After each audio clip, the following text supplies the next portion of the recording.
ओम श्री परमात्मने नमः। अथ अष्टादशोऽध्यायः। श्लोक क्रमांक 56।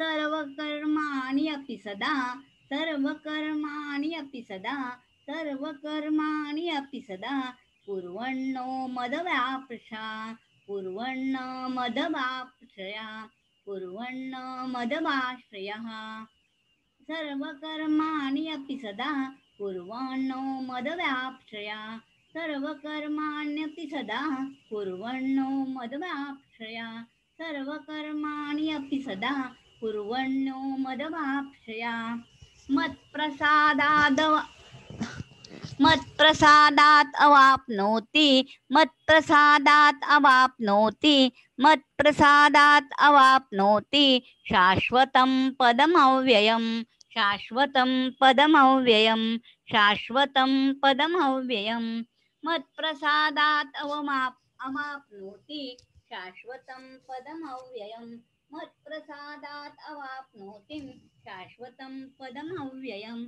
मत्प्रसादात् अवाप्नोति शाश्वतं पदमव्ययम् सर्वकर्माणि अपि सदा कुर्वन्न मदवाप्स्या मत्प्रसादात् अवाप्नोति शाश्वतं पदमव्ययम् सर्वकर्माणि अपि सदा कुर्वन्ना मदवाश्रया मत्प्रसादात् अवाप्नोति शाश्वतं पदमव्ययम्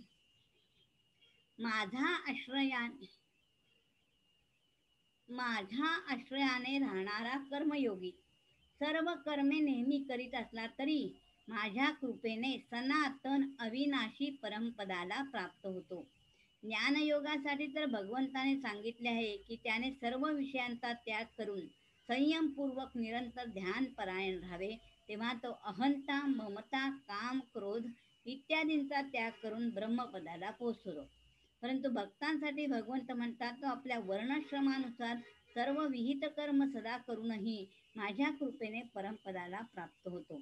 विश्वासपूर्वक भगवंताचा आश्रय घ्यायला हवा. आपलं बल आपली विद्या हवी, पण भगवत कृपा ही फार महत्वाची. हरये नमः हरये नमः हरये नमः.